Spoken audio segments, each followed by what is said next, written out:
Alright, so let's do example 5. We're going to use Cramer's rule to solve this system. Now we have 3 equations, so it makes it a little tougher, but we can do it. So first thing I'm going to do is I'm going to go ahead and just set this up kind of in a matrix here so that we can see, I think, our numbers a little better because it's getting a little confusing, and you probably should have done that on the 2x2s as well. And it might be, or not 2, yeah, it might be something that she requires you to do too. So just look at what she's doing in the homework, what she's making you do, because remember, guys, you get your tests on Thursday. Alright, so let's see, I'm writing out my coefficients. So 3, 2, 1, negative 2, 3, 4, 1, negative 1, 3, and then I got my 16, negative 9, and 2.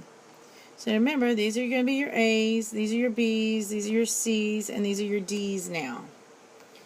Alright, so to write out my general determinant, remember that's just A, B, and C's. So we're just going to write the first part. So just your A, B, and your C's. We'll work it out in a little bit, one thing at a time right now, okay? Alright, so then we got the determinant for X. Remember, this is where those A's are replaced with the D's. So I'm going to go ahead and do that. So 16, negative 9, and 2 there. And then B and C stays the same.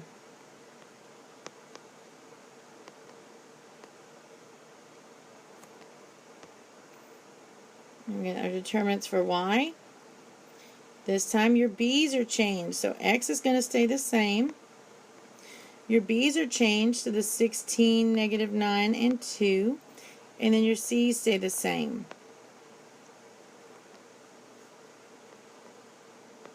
Then your determinant for Z.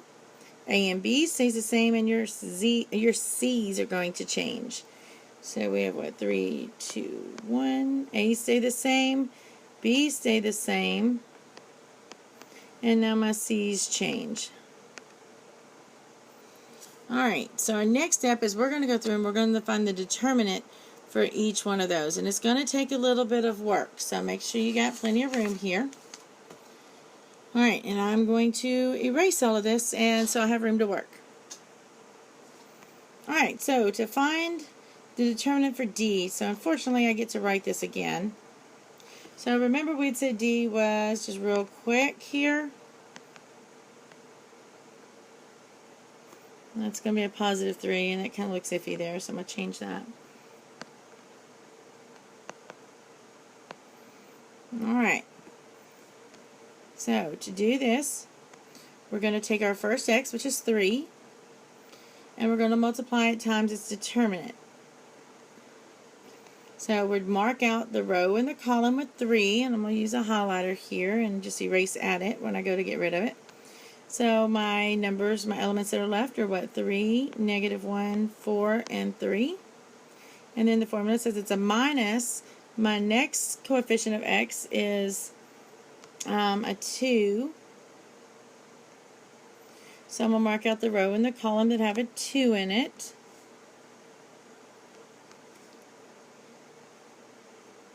So then I'm left with, what's that, negative 2 and 1 at the top, and the 4 and 3 at the bottom.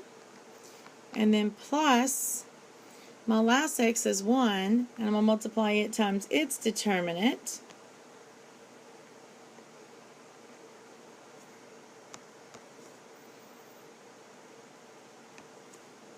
So I've got to mark out the row and the column with the 1.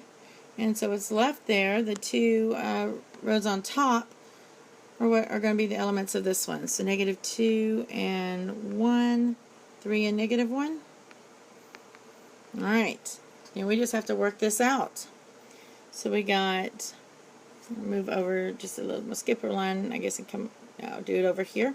So we have 3 times, now we're going to just cross multiply and subtract. So 3 times 3 is 9, minus 4 times negative 1 is a negative 4.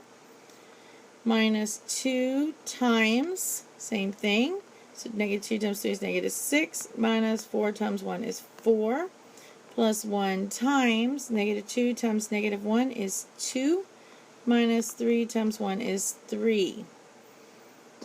Alright, then we're going to work this out. I'm going to kind of double up a little bit here. I got minus negative, which we know is a plus, so 9 plus 4 is 13, times 3 is 39, minus 2, I'm going to go ahead and multiply that. So we know negative 6 minus 4 is negative 10 times negative 2 is positive 20. And then I've got 2 minus 3 is negative 1 times positive 1 is negative 1. So we work that out and we get 58. Alright, then we get to find the determinant for x. I was hoping to have room to do them all on here, but it doesn't look like I'm going to. So, with x, remember, we had the determinant written out like this.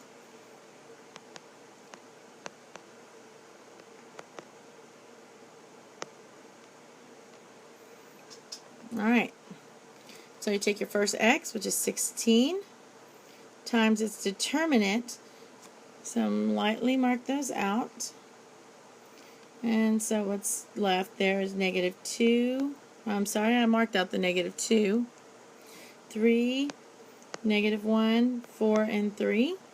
Formula says minus. Your next x is a negative 9 times its determinant. I'll try to erase a little bit of this blue so that we can still see it for the later problems here. So I'm going to mark out its row and column. So I'm left with negative 2, 1, 4, and 3. Formula says plus. And then it's going to be our last coefficient of x there, which is a 2, times its determinant. So I'll mark out its row and column. And we're left with negative 2, 1, 3, and negative 1. Alright, so I want you to work this one out. And then, so pause the video, work it out, and then come check your answer. Alright, so check it. Did you come out with 116? If you did, great. If you didn't, check and see where you messed up. I went ahead and showed that extra step in this one since I didn't walk you through it. So just double check it. Make sure that neither one of us made a mistake. Alright, so if we're ready to move on, let's do that. Now what I'm going to do, because I'm going to have to erase all of this to work on the next one, I'm actually going to take and write what I have down here so I don't lose it. So I found that the general determinant was equal to 58, and I found the determinant of x was equal to 116. So I don't want to lose those two, so I'm going to put them there, and then I'm just going to use my big eraser here to erase all of this. Alright. So now we just need to find the determinant of y and the determinant of z, and then we're ready just to plug it in. Alright, so let's do this. Let's find the determinant of y. So remember, our general setup for y had the numbers 3, 2, 1 in the first column, 16, negative 9, and 2 in the second column, and 1, negative 1, and 3 in the third column. Alright, so I want you to try to set up this this equation here and work it out. So pause the video, try it. If you get stuck, start it up, get to the point that you're stuck at, stop it again, and try to get through this as much as you can on your own. Okay, so hopefully you were able to get through it. Should have found your determinant for y is equal to negative 174.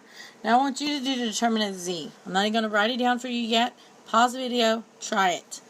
When you get finished or get stuck, go ahead and start the video and kind of look at it, because I'm going to go ahead and write the answers. I'm going to work it out for you. Okay, so hopefully you were able to get through it. If not, check through, see where you made a mistake at. So, got to 232 as my determinant for z. So I'm going to add this up to the top here, because again, I'm going to have to erase to be able to get some stuff done. So we found that the determinant of y was equal to negative 174. And the determinant of z is equal to, we said 232. Alright, so let me erase real quick here, hopefully, and then we can continue on. And actually, we're ready to solve for x, y, and z. We're ready for the easy part now.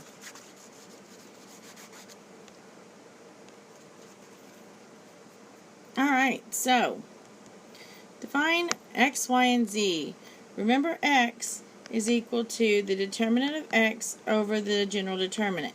So that means it's equal to the 116 over 58, which means it's equal to 2. Okay.